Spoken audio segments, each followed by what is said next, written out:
Hello YouTube, this is BabyNoobCakes, and this is my first episode of PlayStation Plus Reviews, and on this episode we're going to be taking a look at one of the December 2019 free games, Monster Energy Supercross, the official video game.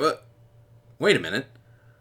On the loading screen it says, Monster Energy, Monster logo, AMA Supercross FIM World Championship, the official video game. Whoa, that's a long title. Well, anyway, whatever it's called, here's my review where I will try to answer the question, as one of the free games of the month, was it worth it? Mechanics. The gameplay here is very meh. Nothing about it really ever stood out to me during my time playing it. It's a motocross racing game, and that's about it. No minigames, some very sparse cutscenes, not a whole lot of different modes. There is basically, do you want to do one race, or lots of races? But maybe I'm not who this game is for. More about that later. I will give it this. There certainly is a lot of depth to the physics of moving the bike. You can control your weight on it with a pretty decent amount of precision, and you can independently control how you shift your weight on the front and back of the bike and really whip it around. There's also a clutch, which I never really did grasp the concept of, at least in its application within the basic controls. I was already holding so many other buttons, I just didn't understand it. Unless you already know how to race dirt bikes, this is not something you're going to master in your first few races. However, for being a racing game, where racing and the physics are about the only thing the game has to do correctly, I found a lot of problems with it. Let's play the game. Why did I fall off my bike? Why? Why? Why? Well, why even? Why even? Wait, what happened to that guy? Again, why? Why? Another thing I'll mention while you watch this travesty is that the way I found easiest to turn corners without flying off the track or just falling, was just come to a near full stop, which always felt wrong, but it worked. I also had quite a few issues with the overall physics engine of the game, and found it way too easy to break. Let's take a look at that. One of the things I had a whole lot of problems with were these little plastic barrier pieces. You seem to just come to a complete stop. They're almost like the trees in GTA. But I had a lot of problems with those, as you'll see throughout these clips. You can also just kind of ride on top of them, and it just brings you to a complete stop and really messes with the race. I'm not really sure what happened here either, but it got me turned around. You can also bounce off people's heads, like physically bounce off of them, and it actually affects the way you're racing. It can slow you down. Here's another weird instance of the barriers and their physics. This one I couldn't move and just had to turn around and go back. The enemies, the AIs, can also bounce off of your head. And it can throw the camera for some crazy loops. Oh, and here's one of my favorites. Yeah. That's a bit of a problem.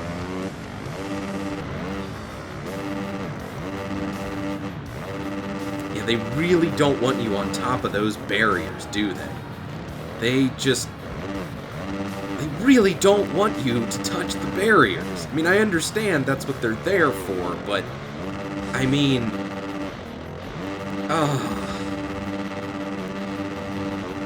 art style. The game looks great. It really has that feeling of being on a motocross track. It's there. It has it. The stadiums look great. The dirt looks great. But that's all there is. That's all there is to look at.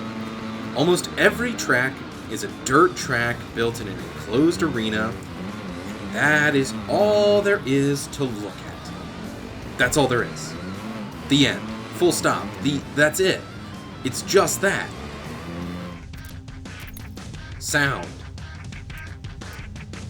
The music in this game sounds kind of cool. When I can hear it, which is never. Because most of what you'll be listening to while playing this game is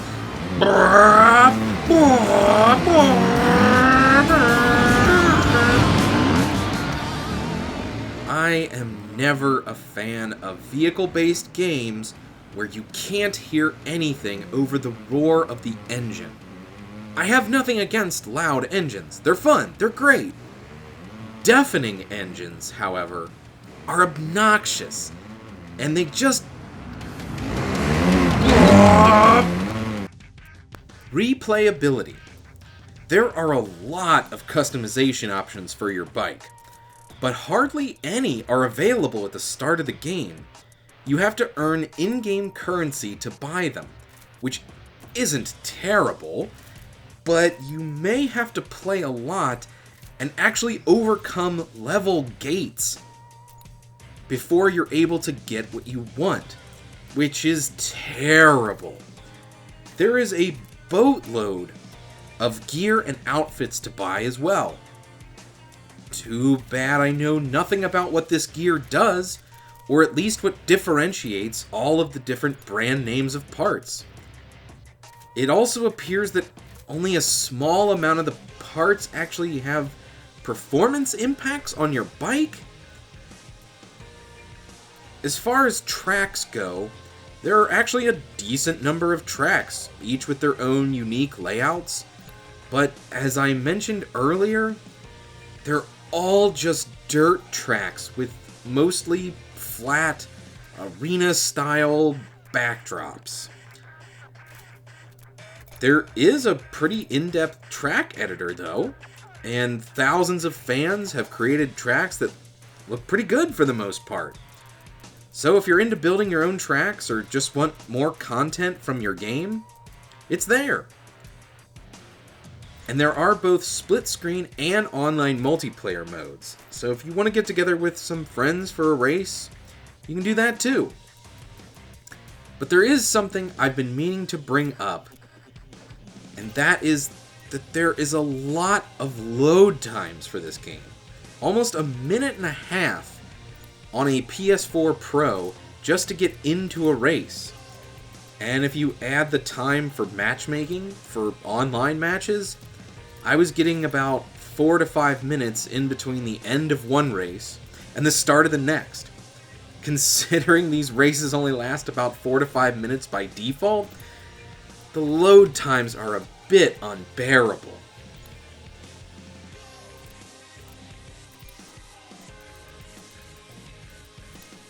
My opinion. After listening to me complain about what is wrong with this game, you might think that I'm just going to call it a bad game, but that's not true. I recognize that this is not a game for me.